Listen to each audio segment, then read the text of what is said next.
আমরা এই একজন মাদ্রাসার হুজুর হয়ে মাদ্রাসার একজন 7-8 বছর বয়সী ছাত্রীকে এরকমভাবে দর্শন করা হয়েছে। আমরা এর ফাঁসি চাই, আমরা এর ফাঁসি চাই, এক কথায় প্রকাশ, এর ফাঁসি চাই আমরা। যার কারণে ওর ফাঁসি হয় জরুরি, যেহেতু ওকে যদি ফাঁসি দেওয়া হয় তাহলে পরবর্তী প্রজন্মে আর কোনো হুজুর এই কাজ করার সাহস পাবে না। তাই আমাদের সবার একটাই দাবি, ওর মানে শাস্তি যাতে গুরুতর, মানে একবারেই ওর শাস্তি ফাঁসি, আর কোনো কিছু না, ডাইরেক্ট ফাঁসি। অন্য অন্য মাদ্রাসাগুলোর বদনাম করতেছে, মানে নামদারি কিছু ওলামায় আছে, নামদারি কিছু আলেম আছে যারা অন্য অন্য আলেমদের মানে যত আছে তাদের নাম খারাপ করতেছে, দুর্নাম করতেছে, মাদ্রাসাগুলো দুর্নাম করতেছে। এগো উচিত শিক্ষা চাই, এগো ফাঁসি হওয়ার দরকার। আমরা দেখতে পাচ্ছি কিছুদিন আগেও মাগুরাতে একটা ঘটনা ঘটেছে, 8 বছরের একটা শিশুকে ধর্ষণ করা হয়েছে। ওই বিচারের সঠিক বিচার হয় না বিধায় দেশে এই ধর্ষণের কার্যকলাপ বেড়ে যাচ্ছে। আমরা এর দৃষ্টান্তমূলক শাস্তি দাবি করছি, এই ধর্ষণকারীর ফাঁসি চাই আমরা সবাই মিলে। এটার আসলে যতদূর কাজ করছে এই কাজটা করা উচিত হয় নাই, সম্পূর্ণই পুরোটাই ভুল করছে। কিন্তু আমারও বাচ্চা আছে, আপনারও আছে, আরেকজনের আছে, সবাই এরকম দিতে ভয় পাইব। যাতে এরকম কাজ না হয় এই শাস্তি আমরা চাই, দৃষ্টান্তমূলক আমরা শাস্তি চাই আর কি। আমরা তার উচিত বিচার চাই আর কি।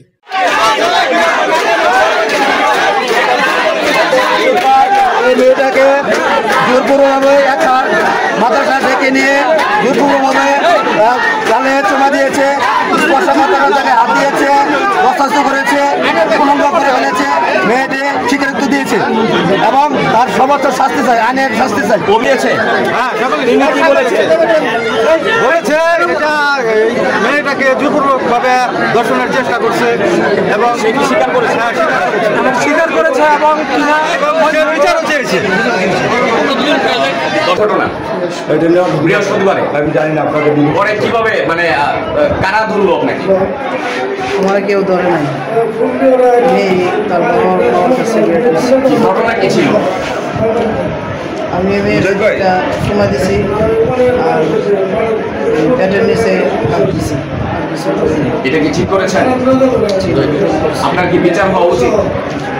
হ্যাঁ, লোককে আটক করেছি, সেই সংবাদের ভিত্তিতে আমি ঘটনাস্থলে আসছি। অফিসার ইনচার্জ মোবাইলে ফোন দিয়েছিল, আমি আইসি হিসাবে আমাকে এখানে পাঠানো আইন শৃঙ্খলার ব্যবস্থার জন্য। এখানে এসে একটা ঘরের ভিতরে যে দর্শনের চেষ্টাকারী বাগের জান্নাতে মাদ্রাসার শিক্ষক সে আছে, তিনি স্বীকার করেছেন। এখন বাদী পক্ষের অর্থাৎ ভিকটিমের যে অভিভাবকের অভিযোগ প্রাপ্তির সাপেক্ষে আমরা তার বিরুদ্ধে আইনগত ব্যবস্থা গ্রহণ করি। যথেষ্ট এখন উত্তেজনক জনতা আছে, আমরা নিরাপদে যেতে চাই, বিষয়টা তাদের একটু সামনে।